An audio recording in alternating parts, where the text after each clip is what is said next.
سلام دوستان عزیزم، اینجا کانال کوک باکس یا جعبه آشپزیه. به یوتیوب چنل خودتون خیلی خوش اومدی. برو بریم.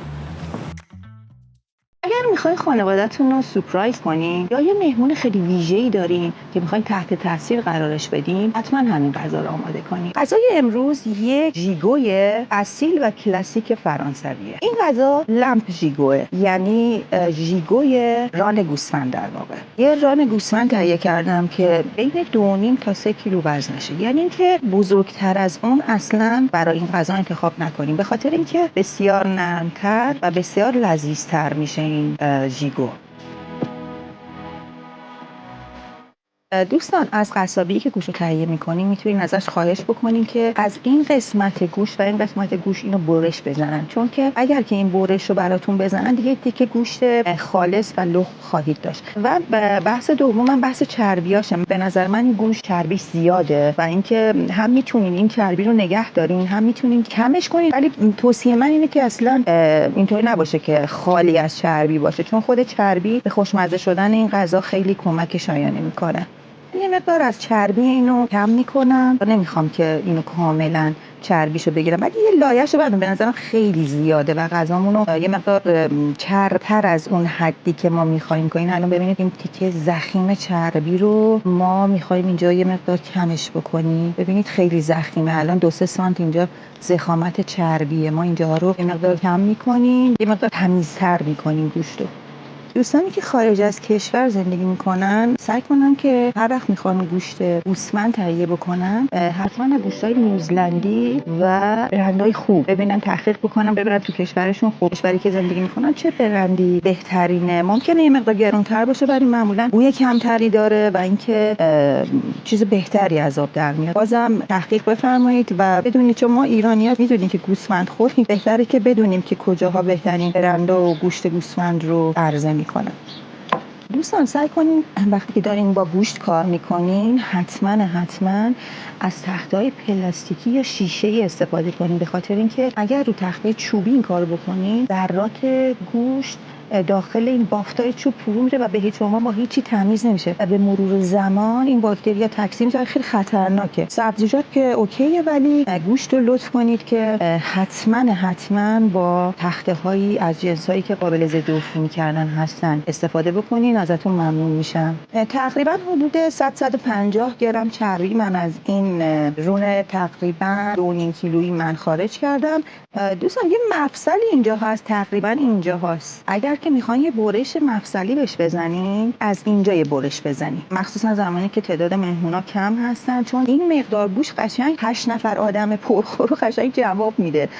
اگه میخواین مقدار گوشتتون رو کم کنین، تعدادتون کمتر هست، از این مفصل ببینید با دست پیدا میکنیدش، اونو ببرید و این قسمتش هم الان بهتون میگم به چه شکلی باید انجام بدیم. ولی چون من میخوام که خیلی این گوشت کم نشه ازش، تقریبا از این قسمت یه نصف ماهیچه در میارم که حالا یا کنارش میذارم یا میذارم که بعداً استفاده میکنم. یه برش میزنم اینجا، برش میگردونم، یه برش هم اینجا میزنم که اینجا که به استخون وصل میشه.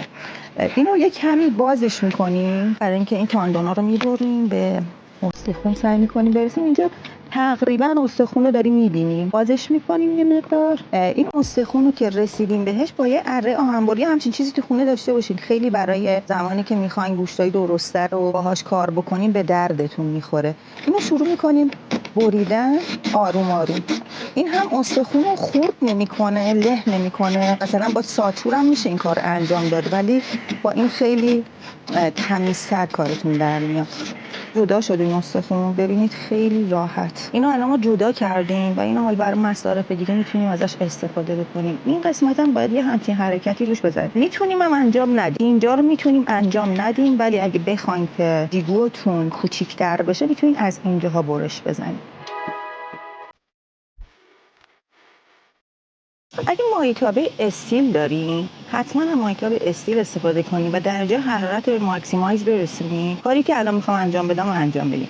اگر نه الان مثل من دم دستتون نیست مایتابه استیل، اگر خواستین تفلون استفاده کنین یه کوچولو چربش کنین، ولی مایتابه استیل لازم نیست که اصلا چربش هم بکنین. این کارو ما که میخوایم الان انجام بدیم رو بهش میگیم براینینگ کردن. تابمون به دمای بالا، حد اکثر دما که رسید قبل از اینکه شروع کنه به دود کردن، ما این گوشت رو میذاریم تا یه طرفش یه مقدار سرخ بشه، هر طرف 3-4 دقیقه کافیه، ولی تون سرش بزنیم که یه وقت نسوزه، چون ما نمیدونیم دقیقاً گازها با هم دیگه فرق داره، دماشون متفاوته، ولی تو این 3-4 دقیقه حتما چکش کنید. دوستان بعد از 30 ثانیه درجه حرارت متوسط میکنیم که هم گوشتمون نسوزه هم خیلی دود نکنه. یه 2 دقیقه گذشته من چکش میکنم ببینم که زمانش شده یا نه. ببینید نه الان بازم جا داره که براینینگ بشه و سرخ‌تر بشه و من فکر میکنم یه 2-3 دقیقه دیگه بیشتر زمان لازمه.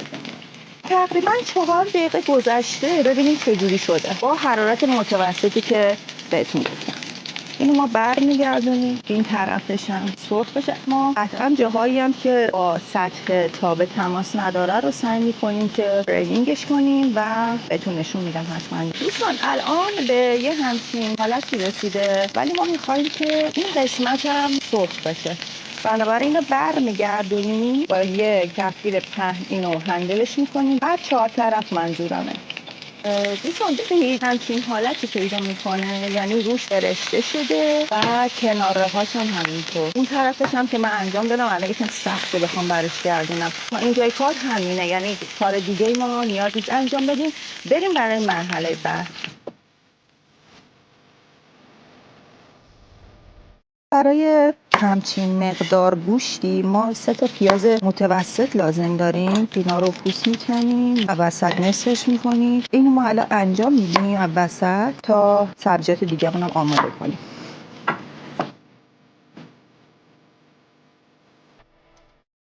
هویجارم که سر تهش رو میزنیم و از درازا اینو برشش میدیم. زیاد مهم نیست، حالا معمولا این کارو میکنن توی رسیپی اصلی. یک بوته سیر رو از این قسمت یه برشی میزنیم که قسمت سرش بریده بشه و آماده انتقال دادن به تابمون بشه.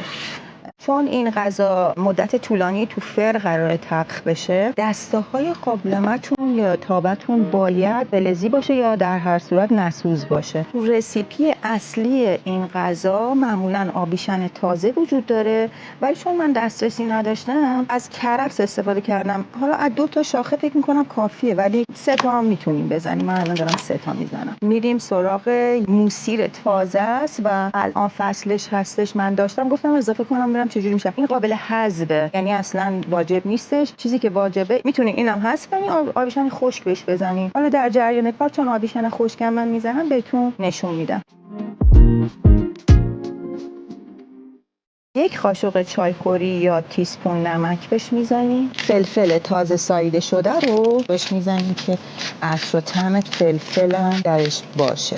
فکر میکنم کافی باشه. مرحله دوم کرفسامون رو میذاریم. کرفس رو باز دارم میگم میتونین حذفش کنین، تو رسیپی اصلی وجود نداره. هویجامون رو میذاریم، پیازایی که وسط نصف شده، موسیرمون، بوته سیرمون رو. تا اینجا دیگه کار ما تموم شده. میریم برای مرحله بعد.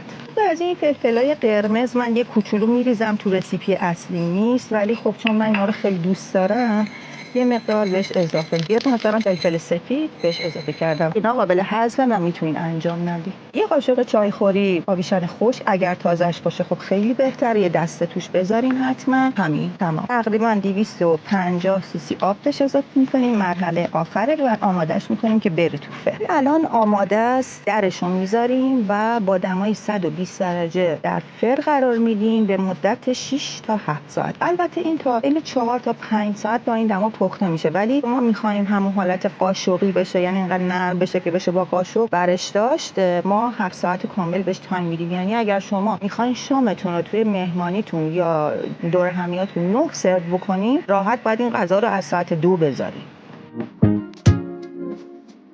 دوستان برای باقالی پلو 4.5 پیمانه پلو پزی برنج من خیس کردم با نمک فراوون. 500 تا 700 گرم باقالی، من 700 گرم استفاده میکنم، میخوام باقالیش بیشتر باشه. و شویدمونم بین 500 تا 700 گرم، باز من 700 گرم رو انتخاب کردم. روش من اینه که شویدا رو درشت خورد کنم، درشت باشه خیلی جذاب‌تر میشه. آب برنجمون داره میجوشه، آب اضافهش خالی میکنیم و وارد آب میکنیم تا این جوش بیاد. البته میدونم اکثر خانوما بلدن باقالی پلو، نظر بدین تو کامنت ها لطفا.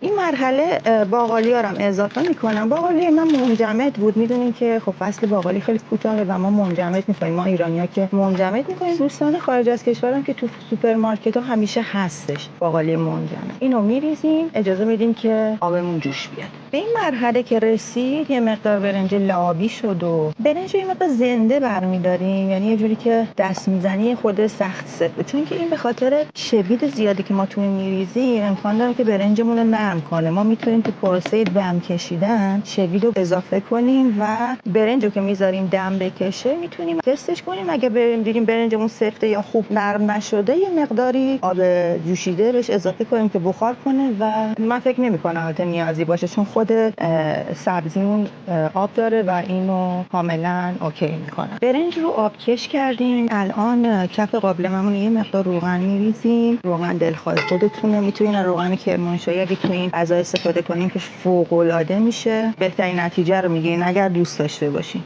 من تدیگ خود برنج رو میخوام اینجا داشته باشم. یه کوچولو فکر کنم روغنش کمیه، در دیگه اضافه میکنم. چند تا قاشق زعفرون. شروع میکنم برنج و باقالی رو یه لایه ریختن. برنج نارنجی شد، خیلی بامزه شد. لایه اول نازک میریزم برای اینکه تدیگمون هم شیوید داشته باشه. یه لایه شیوید، یه لایه برنج. مثلا با این روش خیلی باقالی پلو جذاب میشه. و دوباره برنج و دوباره یه مقدار شیوید میریزیم روش. بهتره که لابلاش پودر دارچین بدیم، ولی من چون نداشتم چند تا چوب دارچین روش میذارم، در نهایت موقع سرو کردم برش میدارم. اگه پودر دارچین داشتیم پودرشو بریزیم. من نگاه کردم تموم کردم متاسفانه. اینم دارچین و زعفرون تموم شد دیگه، ما کار خاصی نداریم. اینو درش رو میذاریم و میریم برای دم کردنش. دوستان درش رو میذاریم، حرارت رو میبریم بالا تا برنجمون بخار کنه. یه مقداری هم ما بین تایمی که میخواد بخار کنه یه مقدار آب جوشیده روش میدیم به اندازه یه نصف استکان که وقتی داغ شد که یه شوکی بهش وارد میشه و بخار سریعتر ایجاد میشه و با این بخار برنجمون دم میکشه. این روشی که من الان به شما گفتم بیشتر در مورد برنج‌های ایرانیه. در مورد برنج‌های دوستان از خارج کشور دارن تهیه میکنن. یه مقدار تایم نرم شدن برنج تو اون پروسه آبکش کردن یه مقدار زمان برتره. اواسط دم کشیدن برنجمون یه 100 گرم کره تیکه تیکه کنیم و روی برنج بذاریم که چربیش هم کم بشه. آخر کار اگر دیدین که چربیش کمه یا اینکه دوست دارین چربتر باشه یه مقدار، حالا اگه دوست دارین روغن کرمانشاهی یا حالا روغن، هر روغنی که خودتون دوست دارین رو میتونین بهش بزنین. ولی خب من چون گوشتمون یه مقدار پرچربه من ترجیح دادم که این کم چرب باشه. دوباره اینو من یادآوری میکنم که این ژیگو باید با در بسته داخل فر باشه. الان من درش رو برمیدارم، تقریبا 4 ساعت از زمان پخت ما گذشته و اینکه به این شکل در اومده. درجه دما 120 درجه روی فرمت فن. مدت زمان پخت 7 ساعت.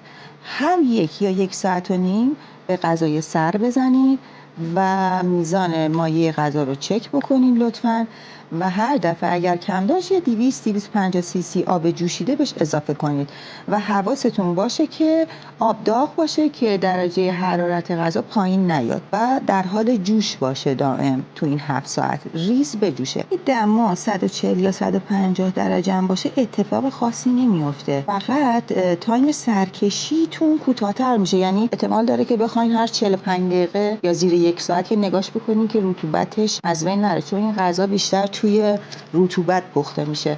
اصلا نباید خشک بشه و گاهی هم از سسش روی غذا بریزین. در جریان این 7 ساعت 2 بار گوشت رو اینجوری رو کنید که یه طرفش خشک نشه. بعد از 7 ساعت خوراک جادویی ما حاضره. بریم ببینیم چی در میاد.